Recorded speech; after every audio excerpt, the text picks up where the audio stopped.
rahimnya. Assalamualaikum warahmatullahi wabarakatuh. Bismillahirrahmanirrahim. Alhamdulillahirabbil alamin. Barikul khaliqin ajmain. Salatu wassalamu ala rasulina Muhammadin wa alihi wa sahbihi. Asyhadu an la ilaha illallah wa la syarika lahu. Asyhadu anna Muhammadan abduhu wa rasuluh.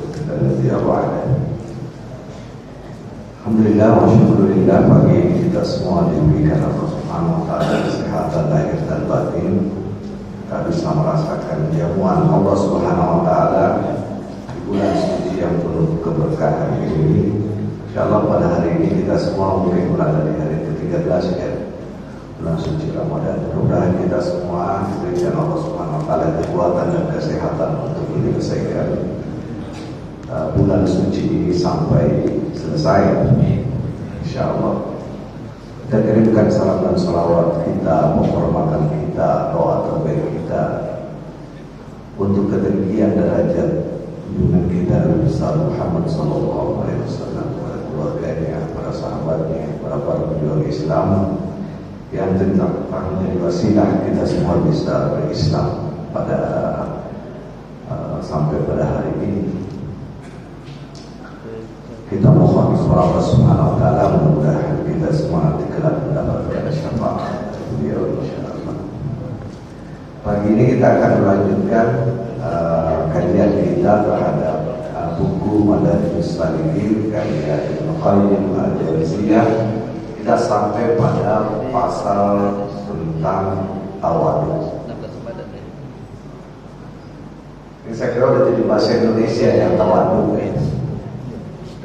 Artinya orang Indonesia kalau kita bilang tawadhu udah ngerti orang Indonesia. Tentunya dia berasal dari bahasa Arab ya. Tawadhu itu dalam bahasa Arab artinya meletakkan. Wadah itu kan meletakkan. Meletakkan kesombongan, meletakkan apa yang tidak berhak kita miliki. Tawadhu. Tapi secara istilah tawadhu itu artinya rendah hati. Kalau kita terjemahkan secara pendek dalam bahasa Indonesia, bukan rendah diri, rendah hati. Berbeda ya rendah hati dan rendah diri. Jadi rendah hati itu artinya yang rendah hatinya, bukan dirinya. Kalau saya buka kamus besar bahasa Indonesia, tawadhu artinya rendah hati juga ya. Yang kedua artinya dalam kamus bahasa Indonesia patuh taat. Sebab orang yang patuh dan taat itu harus punya sikap rendah hati. Biasanya orang yang tidak patuh dan tidak taat itu karena merasa tinggi, merasa hatinya tinggi. Di hatinya dia merasa dirinya atau hatinya tinggi, maka dia tidak mau taat atau patuh. Saya kira terjemah arti dalam kamus bahasa Indonesia ini tidak melenceng dari arti sebenarnya. Saya kutip dua pengertian salaf. Fudail bin Iyad waktu ditanya tentang makna tawadhu, dia jawab tawadhu itu artinya tunduk kepada kebenaran dan patuh kepadanya, serta mau menerima kebenaran itu dari siapapun yang mengucapkannya. Bagus ya itu definisinya Fudail bin Iyad. Jadi kata Fudail, tawadhu itu adalah tunduk kepada kebenaran dan patuh kepadanya. Tunduk kepada kebenaran dan patuh kepadanya, serta mau menerima kebenaran itu dari siapapun yang mengucapkannya. Biasanya yang berat ini yang terakhir ini, mau menerima kebenaran dari siapapun yang mengucapkannya. Makanya itu kan ada kata-kata yang bagus itu, al-hikmah itu adalah milik kaum muslimin, maka ambillah dia meskipun keluar dari mulut orang munafik. Jadi kata itu kebenaran keluar dari mulut orang munafik, kalau itu adalah sebuah kebenaran, maka bagi orang yang tawadhu nggak ada masalah. itu milik orang Islam memang itu aslinya. Jadi seandainya ada kebenaran kita tonton dari televisi Yahudi, ya ambil kebenaran itu. Karena itu adalah milik Islam. Semua namanya kebenaran, apalagi hikmah, adalah milik kaum muslimin. Yang mungkin saja tercecer kemana-mana. Karena Islam ini kan sudah menyebar ke seluruh dunia. Pernah di Eropa Islam menyebar, pernah di Andalusia, di Spanyol sekarang. Maka tidak menutup kemungkinan banyak hikmah-hikmah Islam tercecer sampai di sana. Saya juga baru tahu kalau globe itu dibikin oleh Al-Idrisi ya. Ya, setahu saya dulu globe itu dibuat oleh orang Eropa. Ternyata globe itu, apa tahu globe ya? Nah, globe itu dibuat oleh seorang keturunan Nabi namanya Al-Idrisi. Tapi memang dia dibiayai oleh Raja Spanyol waktu itu. Dia Raja Spanyol kasih uang. Ini ada seorang ilmuwan muslim namanya Al-Idrisi, seorang keturunan Nabi. Dikasih duit berlayar di seluruh dunia membuat globe. Cuma kebalik Pak. Jadi globe yang dibuat Al-Idrisi itu yang atas itu bukan Eropa. Eropa ada di bawah. Nah, sama orang-orang Eropa dibalik. Dia nggak enak itu di bawah. Jadi sebenarnya globe aslinya itu Eropa di bawah letaknya kalau di globe. Tapi karena mereka yang sponsori yang biayai ya semua maunya lah. Jadi dibalik lah itu. Gitu. Jadi arti tawadu itu adalah tunduk dan patuh kepada kebenaran dan menerimanya dari manapun sumbernya. Ibnu Qayyim Al-Jauziyah membuka pasal ini dengan satu firman Allah Subhanahu wa taala, "A'udzubillahi minasyaitonir rajim, wa ibadur rahman alladzina yamshuna 'alal ardi haunan." Jadi dalam bahasa Arab itu kalau haunan pakai waw itu artinya tawadu. Tapi kalau hun atau hin itu artinya hina. Nah, jadi ini dua hal yang berbeda. Kalau haunan itu adalah sifat yang mulia, tawadu. Tapi kalau hun atau hin itu sifat yang nista, ini hina. Itu dalam Al-Quran dilarang wala tahinu wala tahzanu wa antum la'amuna kuntum.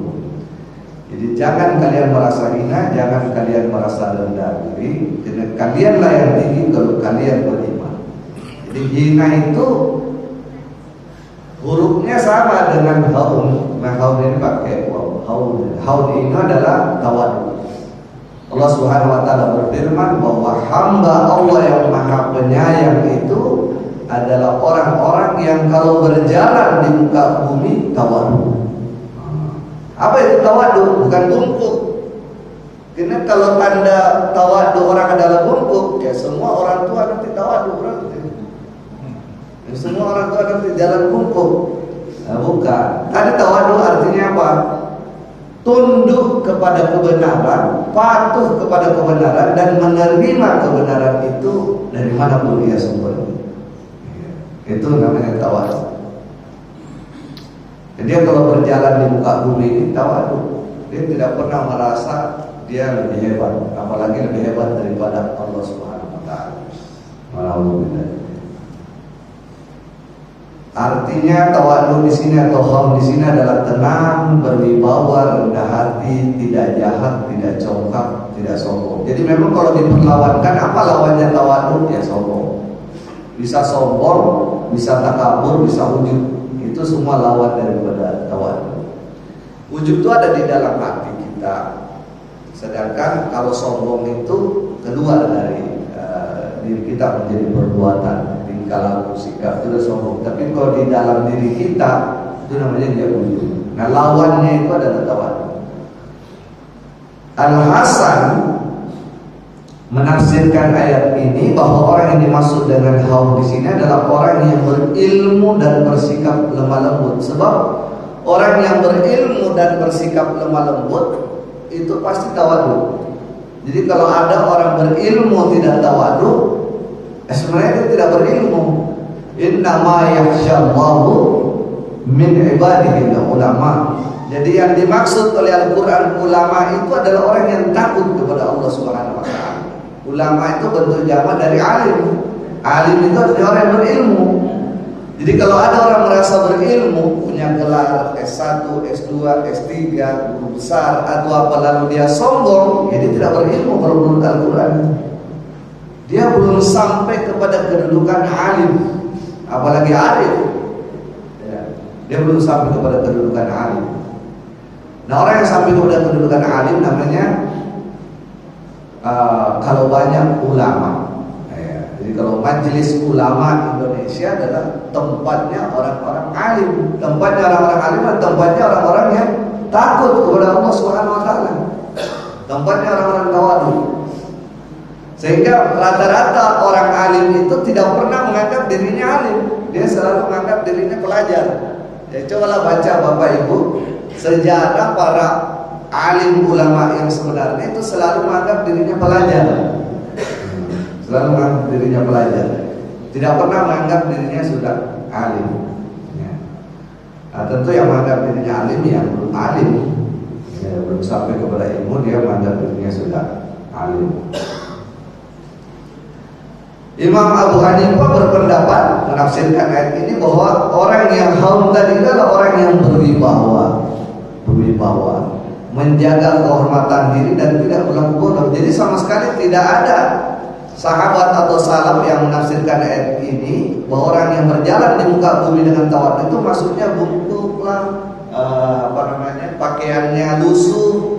Bukan itu yang dimaksud dengan tawadhu. Bukan itu yang dimaksud tawadhu. Tawadhu ini ada di dalam hati. Ini orang itu selalu menerima kebenaran dari manapun datangnya, dari manapun sumber. Mungkin yang ceramah anak kecil juga, kalau yang disebut itu adalah benar, ya dia terima itu, dia akui itu. Dia bikin dirinya ngangguk-ngangguk, kemudian masuk ke dalam kalbunya, merubah dirinya. Nah, itulah orang yang tawadhu. Kalaupun mereka dianggap bodoh, maka tetap mereka bersikap lemah lembut. Ini sebenarnya lanjutan ayat ini, wa idza khatabahumul jahiluna qalu salama. Jadi ayat ini dipotong oleh Ibnu Qayyim. Lanjutan ayat ini adalah wa idza khatabahumul jahiluna qalu salama. Kalau ada orang-orang jahil mengolok-olok dia, merendahkan dia, maka dia tidak balas dengan mengolok-olok. Yang dia lakukan adalah mengucapkan kata-kata keselamatan, kata-kata tetap, kata-kata baik dalam hidup. Nabi kita Rasulullah Sallallahu Alaihi Wasallam dalam sebuah hadis sahih yang diriwayatkan oleh Muslim yang disampaikan oleh Iyad bin Himar radhiyallahu anhu, beliau bersabda Nabi kita ini bahwa innallaha auhi ilaihi, Allah Subhanahu Wa Taala mewahyukan kepada kata Nabi kita Sallallahu Alaihi Wasallam antawadau, agar supaya kalian semua bertawadhu. Dalam hidup ini harus tawadhu. Jadi sebenarnya perintah tawadhu ini, Bapak Ibu jemaah sekalian berbagi, bukan sekedar sunnah sebenarnya ini, bukan sekedar sesuatu yang mustahab, yang terpuji, tapi memang diperintahkan Allah Subhanahu Wa Taala supaya anak cucu Adam ini yang beragama ini, yang berislam ini harus hidup dengan karakter tawadhu. Makanya Ibnu Qayyim menjadikan salah satu persinggahan dalam upaya mendekatkan diri kepada Allah Subhanahu Wa Taala. Hatta la yaqalu ahadun ala ahadin wa la yabghi ahadun ala ahadin. Jadi kita harus punya sifat tawadhu sampai tidak boleh seseorang merasa bangga kepada orang lain. Dan tidak boleh seseorang menganiaya atau merendahkan orang lain.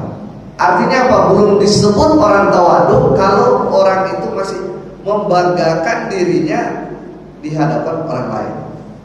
Belum bisa disebut tawadhu. Di dalam bahasa Arab hatta itu adalah batasan, sampai. Jadi sampai itu tercapai baru kita disebut tawadhu. Jadi misalnya ada ustaz menganggap saya ini alumni ini, yang sana alumni sana, berarti saya lebih tinggi. Ya, itu belum sampai kepada tawadhu. Kalau seperti itu, ya ada atlet, ya saya sudah memecahkan rekor sekian, dia belum, berarti saya lebih hebat, belum. Nah, itu belum tawadhu. Mungkin atlet yang tawadu itu semakin dia memecahkan rekor, semakin tidak terpecahkan rekornya, dia semakin tawadu. Biasanya gitu. Saya masih harus belajar. Ya. Atlet baru lebih bagus, pasti dia punya sikap seperti itu. Dan tidak menganiaya, tidak berbuat aniaya, karena kebanyakan penganiayaan di muka bumi ini dilakukan oleh orang yang kuat terhadap yang lemah. Iya. Nah, ini yang dimaksud dengan penganiayaan. Penganiayaan itu selalu dari orang yang posisi lebih tinggi ke posisi yang lebih rendah. Sebenarnya di dunia ini posisi yang lebih tinggi siapa sih? Gak ada sebenarnya. Sama aja kita semua manusia. Nah, hanya karena ada orang merasa dirinya lebih tinggi dari orang lain, disitulah awal penganiayaan selalu muncul. Laki-laki menganiaya istrinya, istri menganiaya anaknya, ya, kakak menganiaya adik, dan seterusnya. Kalau musim perkuliahan ada namanya perpeloncoan. Karena senior merasa lebih hebat dari mahasiswa baru, ya. Siswa lama merasa lebih hebat dari siswa baru.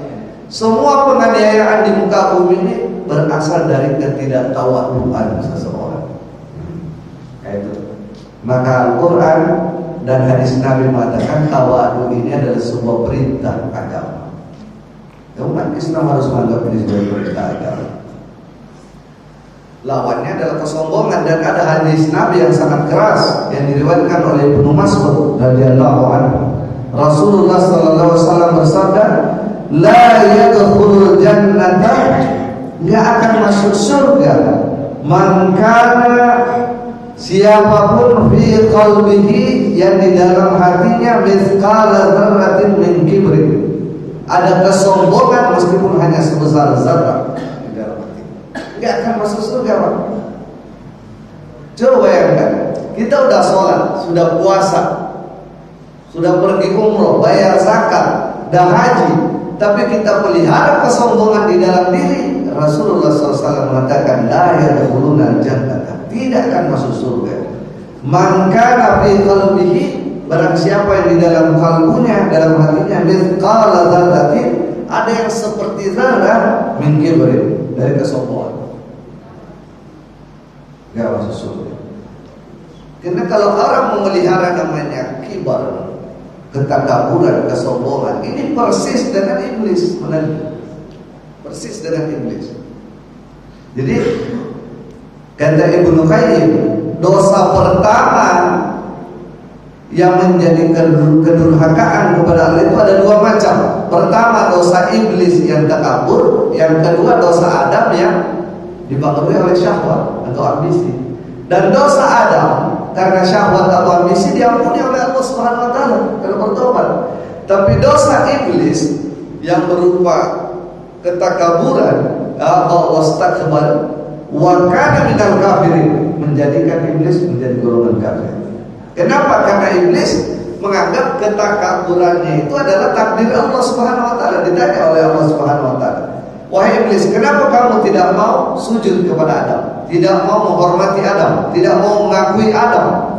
Khalaqtani min nar wa khalaqtahu min tin." Ya Allah, Engkau yang sudah menakdirkan aku diciptakan dari api, Adam diciptakan dari tanah. Engkau yang bikin takdir ini sehingga aku sombong. Jadi kesombongannya dia bawa ke takdir. Ini persoalan. Jadi kalau ada orang hidup di muka bumi ini, posisinya dijadikan alasan penganiayaan kepada pihak lain, posisinya dia jadikan alasan memandang enteng orang lain, ini persis iblis. Ada laki-laki banyak menggoda wanita sampai wanita jatuh cinta sana sini, dia pindah dari satu wanita ke wanita lain. Ditanya laki-laki itu, "Kenapa kamu sampai merusak wanita?" "Gimana, saya ditakdirkan jadi laki-laki ganteng." Nah, itu proses. Gimana saya juga bukan kehendak saya, kata dia. "Oh, saya ditakdirkan jadi laki-laki ganteng," katanya. Itu persis iblis itu. Jadi iblis itu dosanya yang takabur itu ketika ditanya oleh Allah Subhanahu wa taala dilarikan kepada takdir. "Ya, Engkau ya Allah yang menakdirkan saya ini, terbuat dari api, sedangkan Adam hanya dari tanah. Yeah.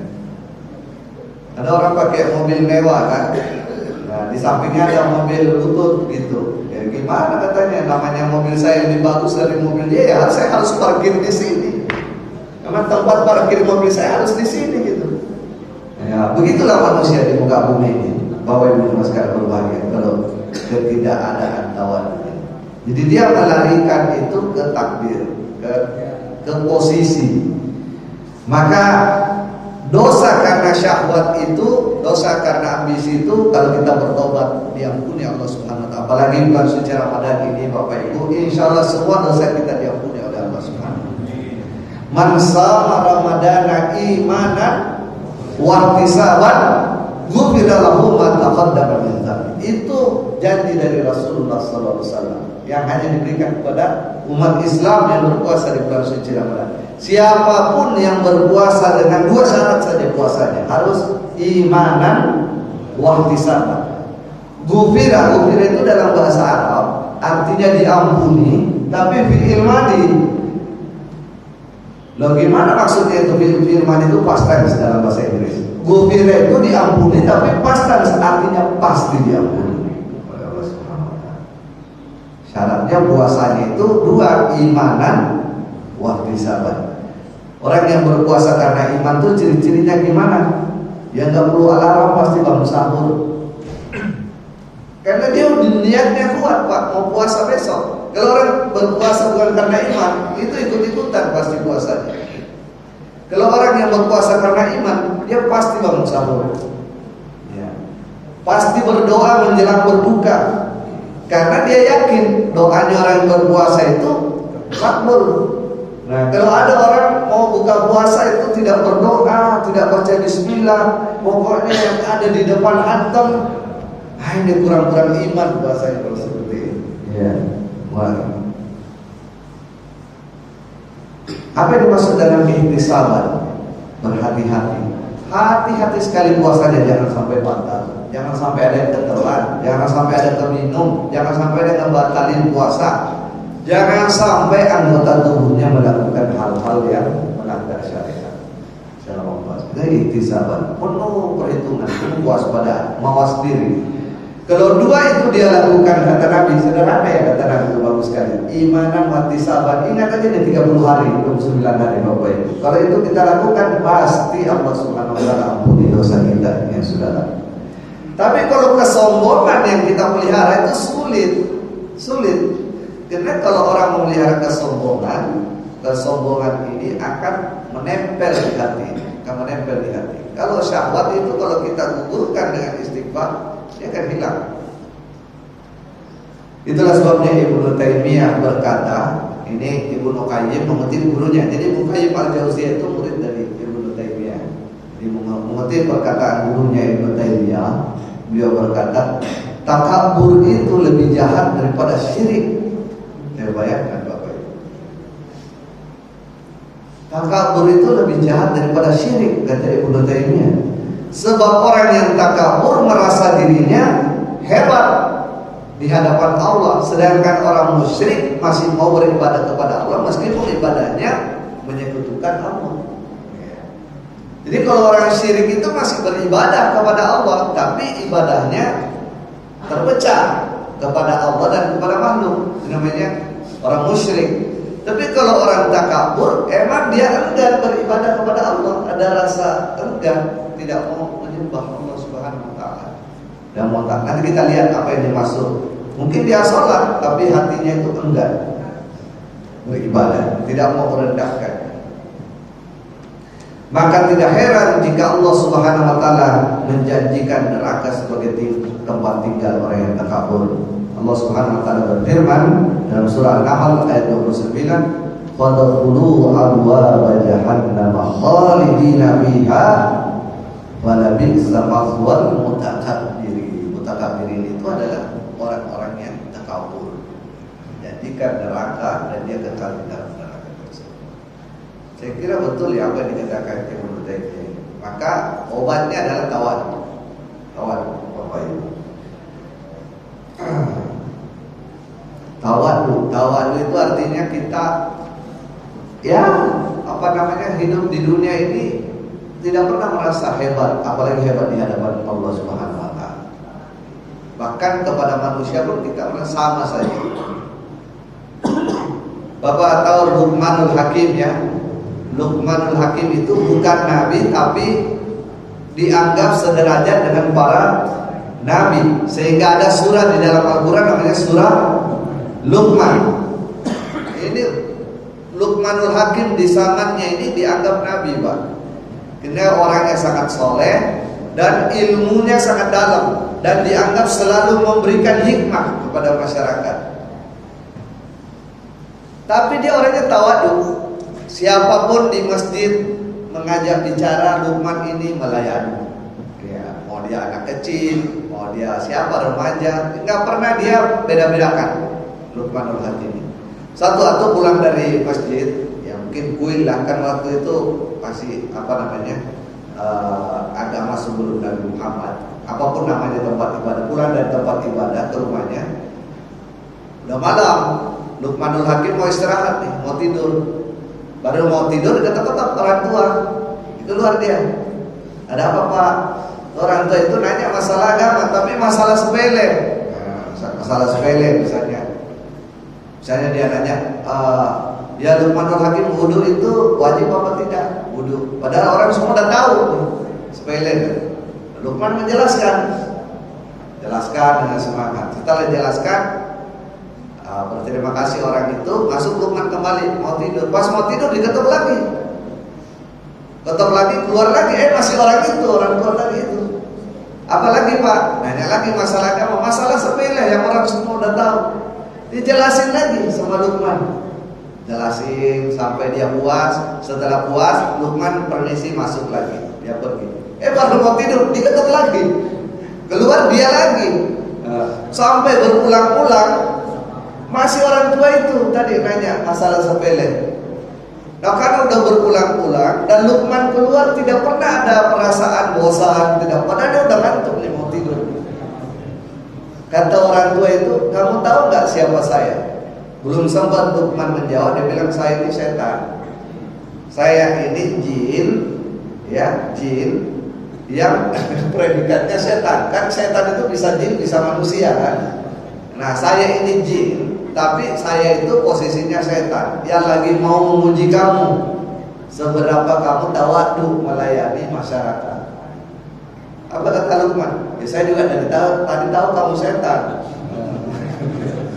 Di situ bedanya kita dengan Luqman Pak, karena kita tidak bisa bedakan mana yang setan, mana yang bukan.